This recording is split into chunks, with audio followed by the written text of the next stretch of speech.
Coming up on 2020 on ID, a handsome captain, his beautiful family safe at home until a knock on the door. You cannot look at that crime scene and not have the word madness come up. All of them gone, except the tiny toddler left alive in her crib. You just stop. The world stops. 25 years later, locked away in a cold case file. A shocking discovery.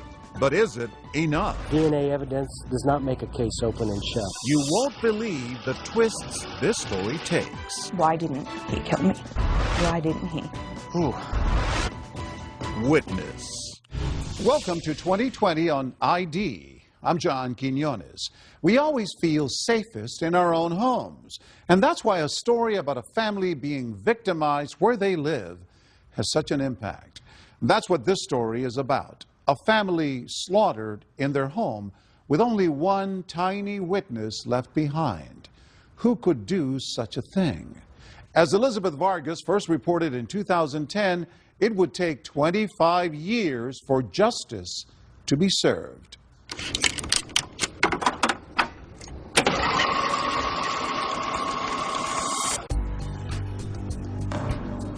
The murder of a military wife and two of her young daughters in 1985 was still making headlines in Fayetteville, North Carolina 25 years later.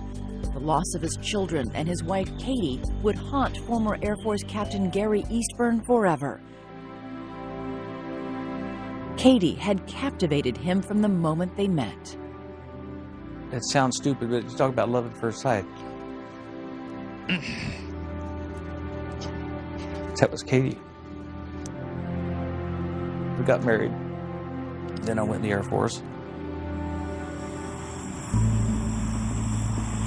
11 years after his romantic dreams came true, Gary supervised air traffic control at North Carolina's Pope Air Force Base, right next to Fort Bragg.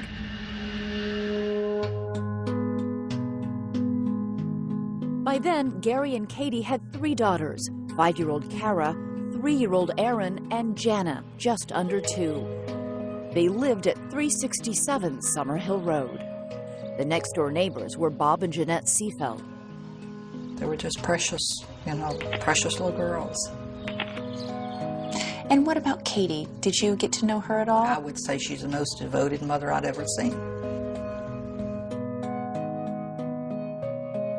In the spring of 1985, the #1 song, Don't You Forget About Me by Simple Minds. It was featured in The Breakfast Club, a big hit at the White House. Ronald Reagan was in the White House. That spring, Gary Eastburn was nearing the end of a 10-week training course at Maxwell Air Force Base in Alabama, 500 miles from home. Family matters, like putting their dog Dixie up for adoption, fell to Katie, who had been alone with the girls for 2 months.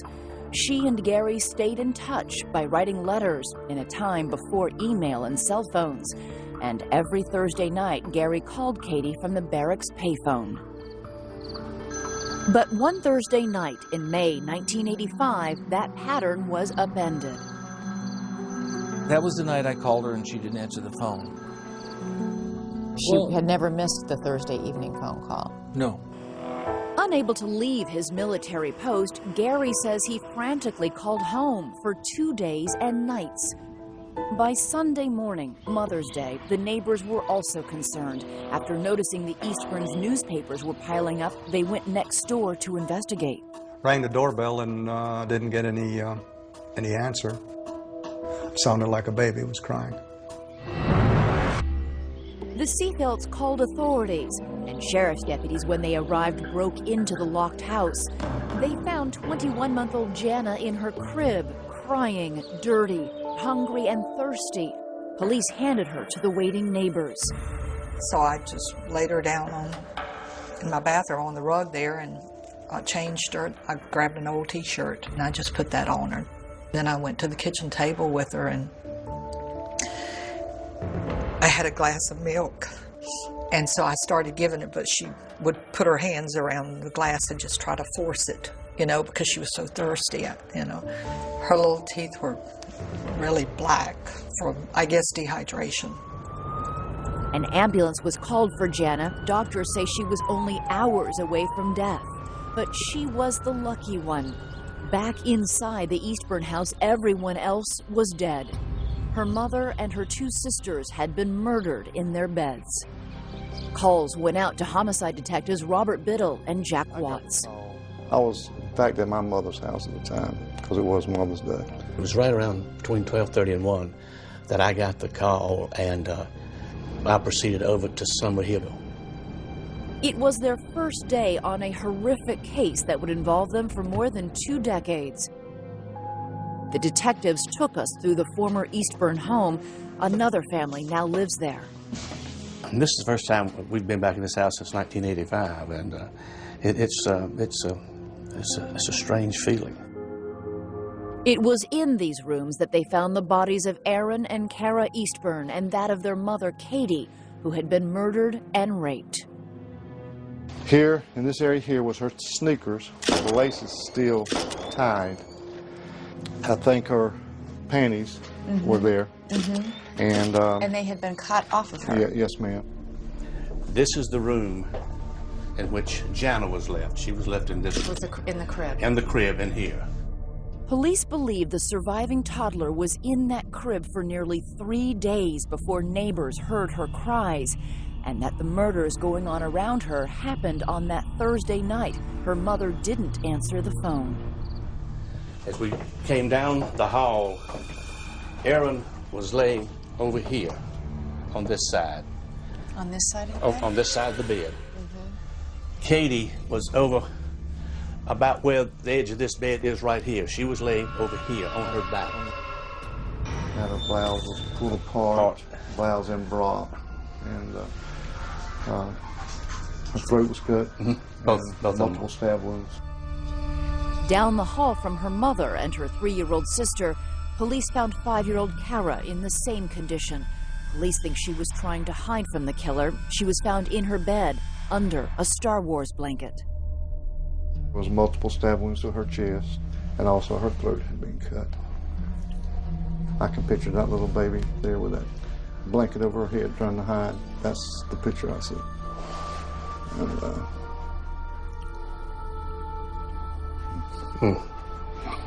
a lot of things come back to you. A lot of things, some things you've forgotten. That scene of Kara and Aaron and Katie, and you don't ever forget that. As I said, you just don't ever forget anything like that. It stays with you forever. And I was in the dorm room and someone said, "Hey, Gary, you got a phone call." I go, "Oh, good, it's her." He said, "Some detective." First thing I said, "How many of them are dead?" He wouldn't tell me anything. He just said there had been a death in the family and that I needed to get home as soon as possible. The chaplain and a couple other people came, and I got on a plane with a friend of mine that escorted me back. It was a 2-hour flight that Mother's Day evening, and Gary Eastburn spent every second of it worrying about what had happened to his family. Detectives had waited to give him the news in person. I remember how emotional he was, and he kind of broke down. Oh yeah, that was, I don't know, it's hard to explain. You just stop. And the world stops. Detectives say they found the bodies of Catherine Eastburn and her 2 children. Their throats had been slashed. Scares me. Terrifies me for them. Really does. Who would do such a thing? I mean, you cannot look at that crime scene or hear about that crime scene and not just have the word madness come up. People wanted whoever could kill a mother and 2 tiny girls off the street. Exactly. The sheriff's department really felt a huge amount of pressure to solve this thing and solve it quickly. Coming up, desperate police turn to Jana, the only survivor.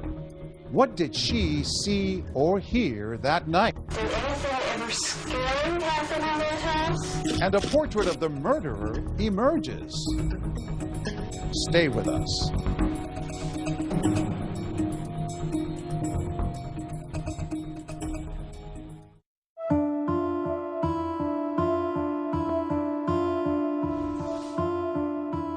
whoever murdered Gary Eastburn's wife and 2 of his daughters mysteriously spared the youngest child, Jana.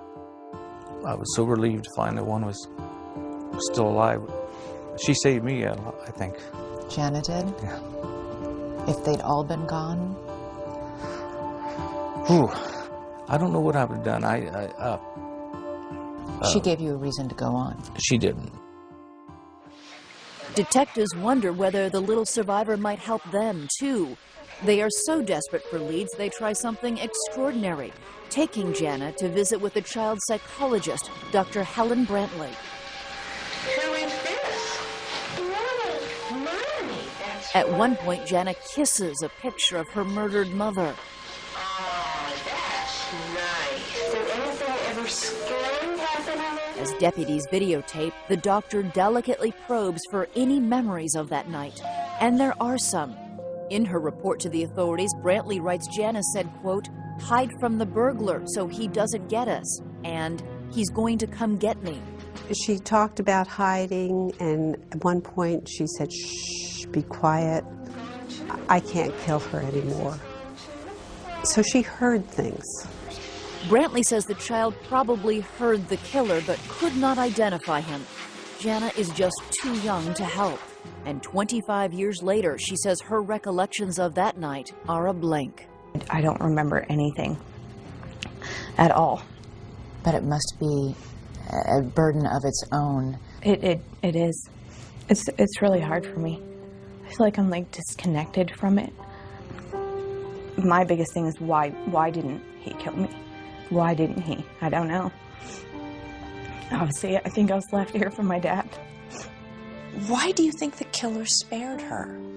If he was willing to kill a 5-year-old and a 3-year-old, why stop at the baby? She was young. She probably couldn't identify him. He was more concerned about the individuals that possibly could identify him. Jana may not have been able to help, but in the days after the murders, detectives soon found others who could. A woman down the street tells them she saw a car parked near the crime scene, a little white Chevy Chevette. Then Patrick Cohn, a 20-year-old from around the block, flags down a deputy. Say, look now. The investigation was depicted in a television movie, Innocent Victims, based on a book journalist Scott Wisnant. Man, no, he was carrying something like that. Tuesday night, a young gentleman named Pat Cohn, he said, "I saw somebody leaving the house about 3:30 that morning." A man comes down the driveway with a bag over his back. He passes Pat within 3 feet and he says to Pat, "I'm getting an early start today." Cohn helped create a composite, giving police their first idea of what the killer might look like. Detectives also learned that Katie had written to Gary about a man who adopted the family dog just days before the killings. She mentioned that he'd come over and said he seemed like a pretty nice guy. Earlier today, authorities issued a press release requesting information on an individual who apparently picked up the family pet, Dixie. The man who adopted the dog is Tim Hennis, a 27-year-old Army sergeant married with a 2-month-old daughter. And when they see that news broadcast, Hennis and his wife Angela come forward.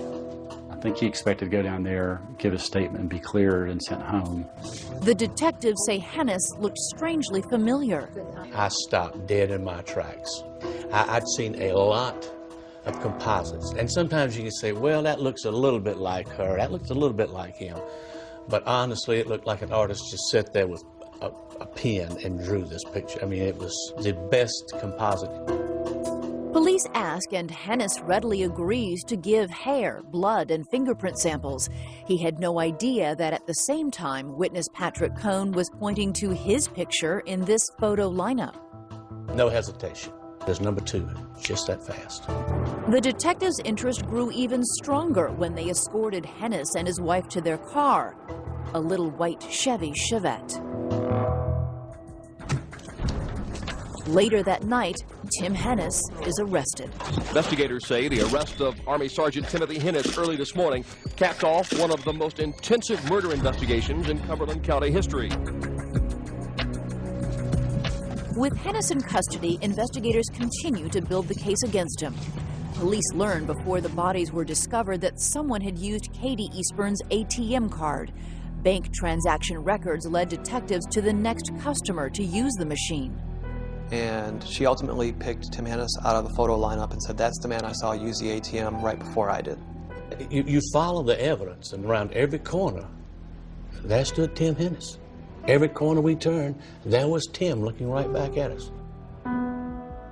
Why would a family man with a daughter about the same age as Jana Eastburn and no history of violence commit such a heinous crime? Police trace his motive to something he failed to tell them. On the night of the murders, with his wife and baby daughter out of town, Hennis went to see an ex-girlfriend. Police say when she rejected his advances, he went out into the night looking for sex. They say he wound up at Katie Eastburn's, whom he had met 2 days earlier when he adopted their dog. And Katie Eastburn was a very attractive woman, young and attractive. He went over there, and I think he misread her. It went too far, and then he had to kill everybody.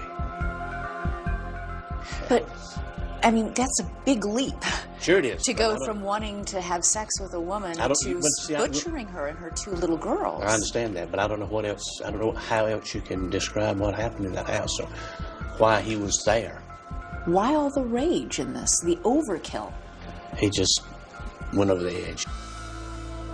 He is capable of extramarital sex just like millions of other men in this world are. Does that mean he's capable of holding a knife to a 5-year-old's throat and cutting it from ear to ear? A jury would answer that question in a trial that began a year after the murders and packed the courthouse. Courtroom seats for the Hennis trial have been at a premium these past weeks. I'm curious of what's going to happen and how the family's reacting to it. People literally were getting in fights, lining up to get in the courtroom the morning of the trials. Billy Richardson was one of Tim Hennis's lawyers and was quick to point out to the jury that there was plenty of physical evidence, fingerprints, hair, footprints. None of it matched his client. At a time before routine DNA testing, even semen found during Katie Eastburn's autopsy led nowhere. There is a significant amount of foreign evidence in that house showing that a male has been in that house that is not Captain Eastburn and is not Tim Hennis. Well, who the heck is it? There is absolutely no humanly possible way that a person can do what was done in that house and not take a piece of that house outside with them in their car, on their clothes, on their body. It's impossible. Were you satisfied that they had the man who killed your family? Absolutely. Late on the afternoon of July 4th, 1986, the jury returned its verdict. Tim Hennis was found guilty on all counts. 4 days later, he was sentenced to death. And when he was sent to death row, did you feel vindicated? Did you feel justice had been served? Yes. It's awful to say, but I had no remorse at all. I thought he deserved it. Did you feel that's what he deserved? Yes, ma'am. Why? Aaron Eastburn, Katie Eastburn, Kara Eastburn, that's why. With Tim Hennis on death row, it seemed the case of the horrors on Summerhill Road was closed. But then the mystery only deepened. In his prison cell, Tim Hennis receives a letter. It reads, "Dear Mr. Hennis, I did the crime. I murdered the Eastburns. Sorry you're doing the time. Thanks, Mr. X." Is the wrong man about to be executed? Every fiber in my being believed he's innocent. Stay with us.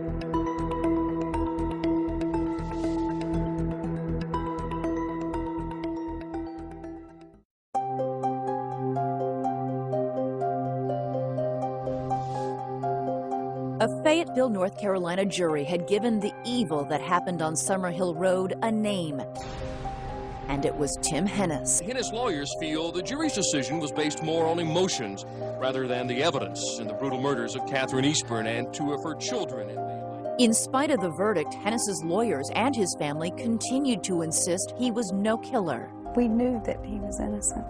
On death row, the man convicted of murdering Katie Eastburn and her 2 daughters gets regular visits from his wife, Angela, and their daughter, Christina. There was a plexiglass wall that would separate him from his daughter, and she would beat her fist on the wall and, open it, Daddy. I want it open it, Daddy. And that was the hardest thing for him to take. Hennis holds a dream common among the condemned, a second chance. And from the moment of his conviction, his lawyers were fighting for a new trial. I'm sitting there with a man that is on death row, and I think in large measure to my inadequate representation of him. And that's a hell of a burden to carry.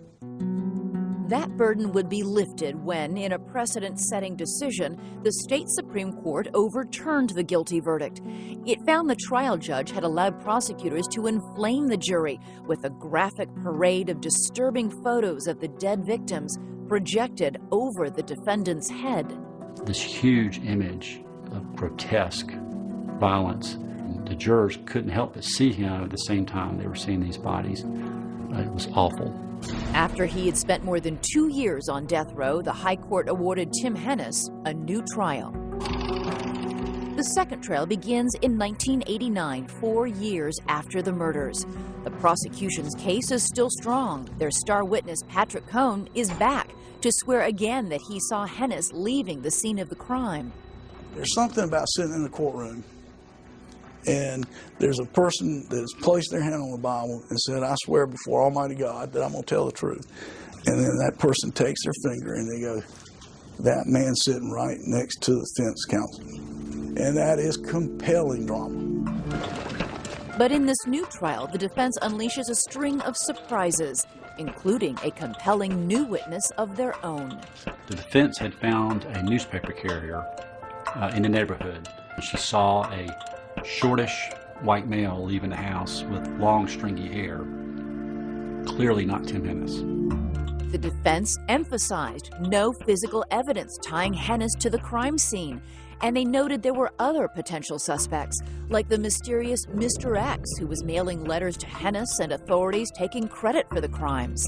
Do you think whoever wrote that committed the crime? The one rule I have in this case is nothing in this case surprises me. The second trial was filled with surprises, but the most explosive was a new strategy. The defendant himself took the witness stand. In the first trial, defense lawyers had decided against that. They worried that the muscular 6'4" Hennis was a big man with a short fuse and a bad attitude. I thought he probably was arrogant human beings that I'd ever seen. His own lawyers were afraid Hennis might be set off by a prosecutor. What were you afraid would happen if Tim took the stand? I thought Tim would come out over the witness table and get in a fight with him, really. I mean, you're dealing with a fellow that's 6'4", 6'5", and yeah, he's a big man. Well, and that prosecutor would have liked nothing more than for Tim to He would have lose it. baited him the whole trial. But keeping Hennis off the stand hadn't kept him from being convicted, and the second jury hears Hennis himself swear he didn't do it. So they put Tim on the stand, and he did fine. It's hard. Obviously, he denied having any involvement in this case. He denied having any involvement in Miss Eastburn. And that was his opinion against the state's, but still that was fine. He was able to get in front of the jury, tell them he didn't do it, keep his composure. But do they leave him? The husband and father of the victims, Captain Gary Eastburn, wasn't convinced. You would think if somebody didn't do it, they would certainly, at least I would, if I didn't, I'm sorry. For your loss. Yeah. I didn't do it, but I'm sorry that this terrible thing happened to your family. Did anything in that second trial make you doubt, even for a second, that Tim Hennis is the person who killed your wife and daughters? No.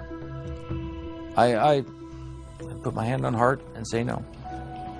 He's guilty. He did it. The jury in the first trial thought Tim Hennis did it too. They sent him to death row. But not this jury. On April 19th, 1989, they set Tim Hennis free. After more than a month of testimony, the jury found Hennis innocent on triple murder charges. They did not prove to us that he was definitely guilty. It was just a whole lot of circumstantial evidence. What was that moment like when you heard the verdict? Well, I felt like we had won the big one.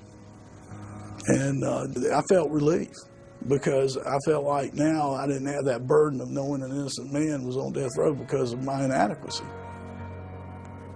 And he got to hold his daughter, who is now 4 years old, leaving the courthouse. It was a happy moment for him and his family. The joy and relief had changed hands. Now, after second trial, it was Gary Eastburn and his family who were shocked. What was your reaction when you watched him walk out, a free man? Set me back a bit. Were you angry? I was angry, yes, but I tried to get myself to the point where I says, you know, no matter innocent or guilty in this trial, you just got to let it go. I guess it's kind of hard to believe it's finally here. 9, 10. Ready or not? A month after he was freed, Tim Hennis and his wife Angela were paid to appear on A Current Affair. They were out to get somebody, just somebody, that they could pin it on and get it out of the news. And you didn't do it? No, I did not. Tim Hennis was cleared, and for decades, no new suspects emerged. Whoever slaughtered the family on Summerhill Road had gotten away with murder. The killer, for the past 20 years, has walked free. Have you ever thought about that during that time? Oh, yeah. About the fact that somewhere, someplace, somebody who committed barbaric, horrible murders is enjoying a cup of coffee or the sunrise. Or his children. Or his children. Yeah. As the years went by, what happened on Summerhill Road was all but forgotten. Until one day, a cold case detective took another look. What was in this box is what proved to be the linchpin in this case. Yes, ma'am. Police finally get an answer as our story continues.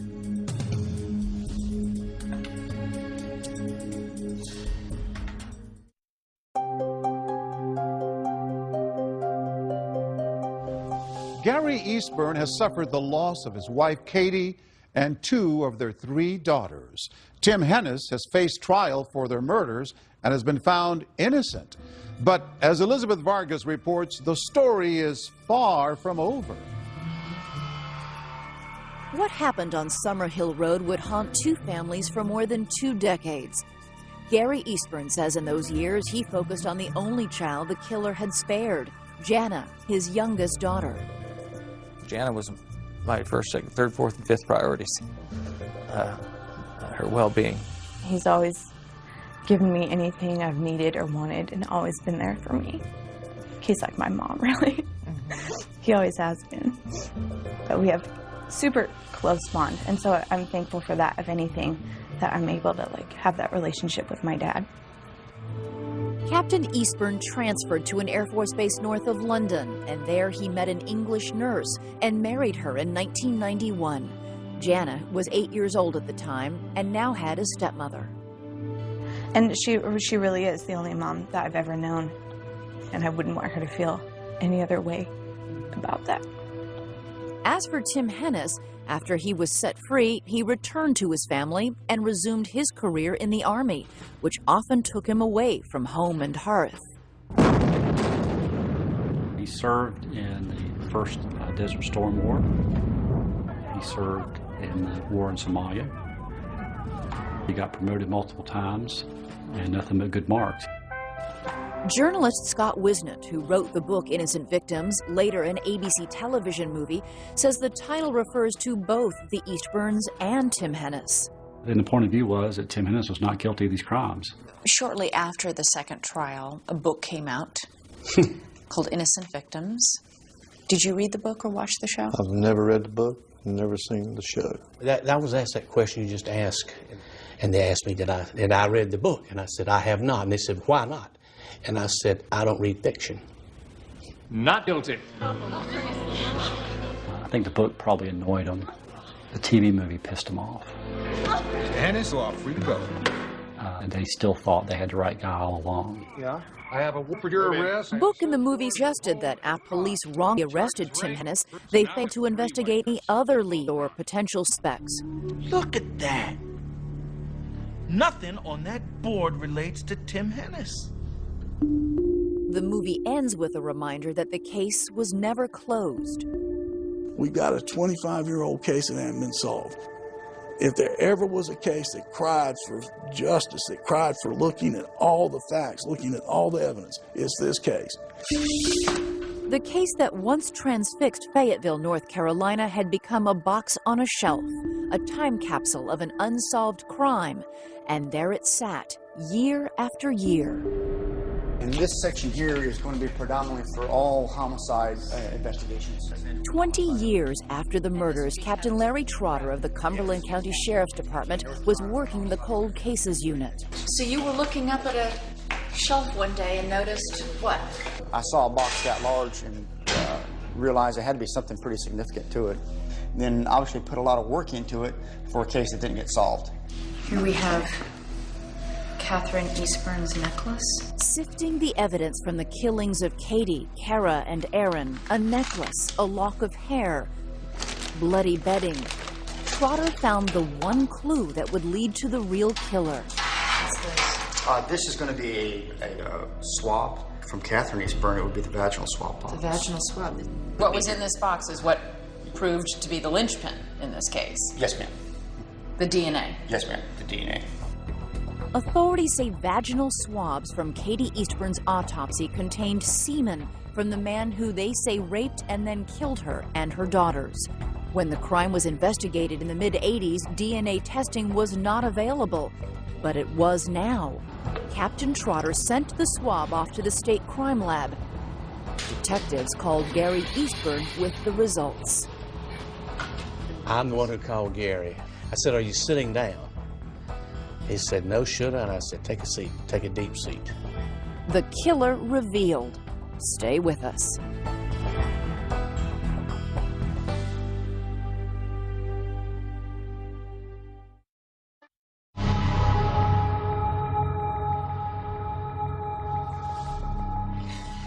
A cold case detective found the clue that would finally solve the 25-year-old mystery of the Eastburn murders. It had been there all along. On the swab that went in here. Hidden in the DNA of semen the killer left inside Katie Eastburn after raping her.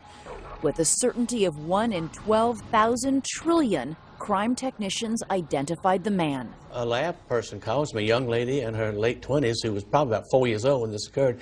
She said, "I have a hit on your Hennis case." He said, "Whoa, who is it?" She said, "Well, it's him." He said, "Him who?" She said, "It's Tim Hennis. That's his DNA." Tim Hennis, the man who had been acquitted 20 years earlier, cleared of a terrible crime.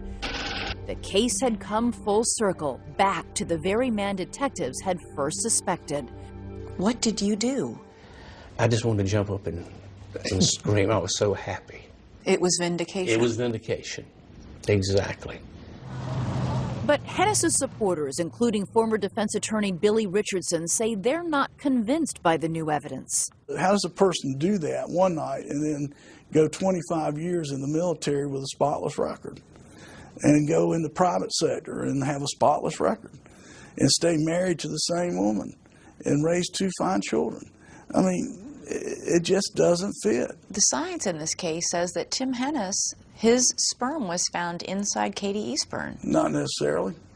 But what could anybody do to a sperm sample to make it? Try contamination.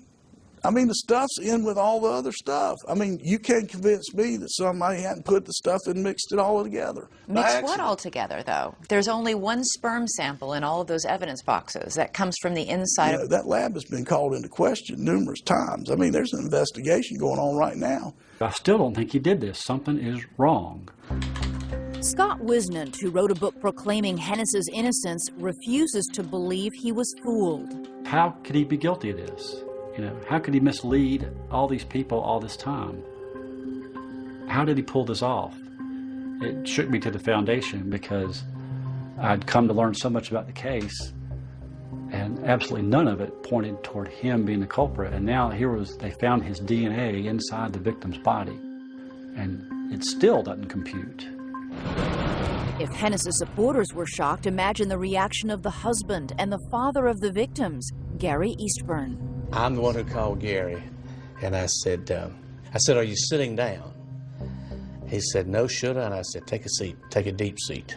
We've got some DNA reports. They match Tim Hennis. You could knock me over the feather when I got that call that day. And there was this long silence. And I kept saying, Gary, Gary, Gary. Had you given up hope that Yes. justice would ever be served? Yes, I started crying. It was just hit with this wave of emotion. I just like, God, I don't believe it. And got one more shot to see this man get justice. Just one thing now stood between Gary Eastburn and justice: the Constitution. It prohibits double jeopardy, trying somebody 2 times for the same crime. But determined prosecutors discovered a little-known loophole. The state couldn't touch Hennis, but because he was a soldier, the U.S. Army could. They ordered Hennis out of retirement and back into uniform. And he got a knock on the door, said, you're reactivated, you're coming to the Army. And he was furious about it, understandably. I mean, he had carved out a life for himself. What is this about? Hennis retired to Washington State near Seattle, something the Eastburns were shocked to find out, because that's where Gary Eastburn and his second wife had also settled, as had Jana and her boyfriend Brenton Siebenbaum. This guy lived 30 minutes from us. All the way across the United States. This guy lived 30 minutes from us. It's a pretty amazing coincidence. It's scary. How's my girlfriend supposed to sleep at night, knowing that this man's walking around free? That's hard. My biggest fear always was that seeing him or knowing that he was anywhere near me. And so obviously when we found out that he lived in the Northwest, that was like really shocking towards me. That was my one thing I never wanted to happen. But Hennis would soon be leaving the Northwest. The Army had ordered him back to Fort Bragg. Tell you again, you need to be back over there, not near the sidewalk. After 2 decades of freedom, Tim Hennis was being tried a 3rd time for the same crime, this time in a military court-martial. For the 3rd time, Tim Hennis is fighting for his life. If convicted, he could again face the death penalty. I'm living in America and I'm sitting there going, 3rd trial. What's wrong with this picture? If you look at the Constitution, it says there shall be no double jeopardy. It doesn't say jurisdictionally. Lawyers for Hennis tried to get a federal court to intervene on the issue, but failed. The court-martial would go forward. And in this 3rd Hennis trial, there would be a new witness, Jana, the little survivor, all grown up and determined to testify. I just want them to know how it's affected my life, and that how it's affected my dad's life, and how I feel like I've been robbed of half of my life, half of my family.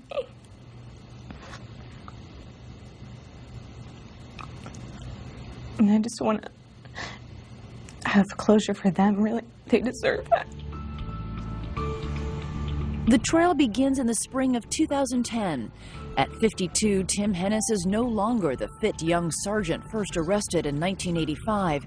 His daughter, Christina, a little girl during her father's first trials, is 25 and pregnant with her 2nd child. But some things have not changed. Hennis's wife, Angela, is still by his side, and Tim Hennis insists that he is innocent. They love him as a husband, as a father, as a grandfather now. Frank Spinner, Hennis's lawyer at the court-martial, argues that the facts of his client's life do not paint the portrait of a man who could kill a mother and 2 little girls.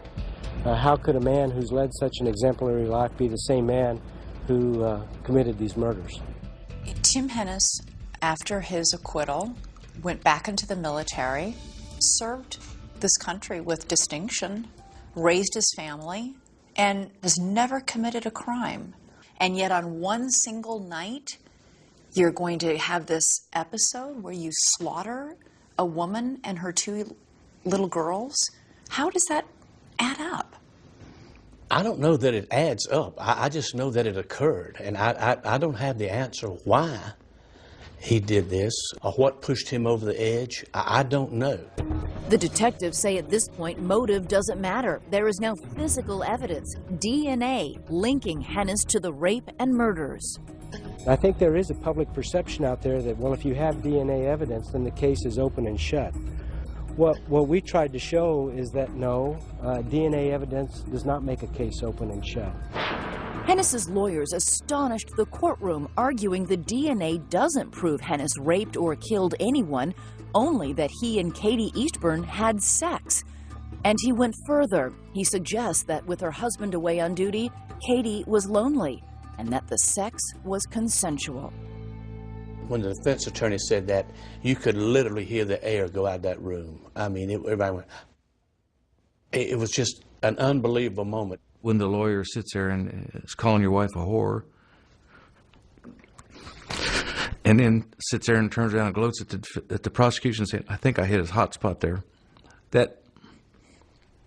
That's uncalled for. That's unprofessional. You have been in touch with Tim. Yes. Did Tim agree with the decision for his lawyer to say there might have been consensual sex between Tim and Katie Eastburn? In fairness, I'm not asking that question. So you haven't asked him whether or not he ever had sex with Katie Eastburn? I've asked him that. I asked him that 20 years ago. What did he say? No. Now saying that he may have, and that Katie Eastburn was a willing partner, was seen as a desperate, last-minute, last chance for the defense. And the men and women on the jury, all soldiers themselves, didn't buy it. As the military panel members walked in, some looked at Sergeant Hennis. The verdict was then handed to the judge and then handed back to the... They found Tim Hennis guilty of the murders of Katie, Kara, and Aaron Eastburn. He was led away in handcuffs, and for the second time in his life, Tim Hennis was sentenced to death. Timothy Hennis maintains his innocence, will continue to maintain his innocence, and we will fight for a reversal of his conviction on appeal. Minutes after the verdict Gary Eastburn had waited 20 years to hear, he and his daughter spoke to the press. The man who had suffered so much had something to say to the family of the man found responsible. My heart goes out to them. I can certainly relate to the pain you're feeling. And my heart goes out to them. For the Hennis family, the case will go on.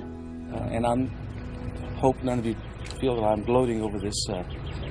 I'm not. I just feel like justice has finally been done. Do you feel like you have finally closed a chapter of in some way? I mean, if that's even possible to do? Yes, I do. I definitely feel more at peace now for myself, for my family, that he's behind bars. For the family that once lived in the house on Summerhill Road, it is finally over.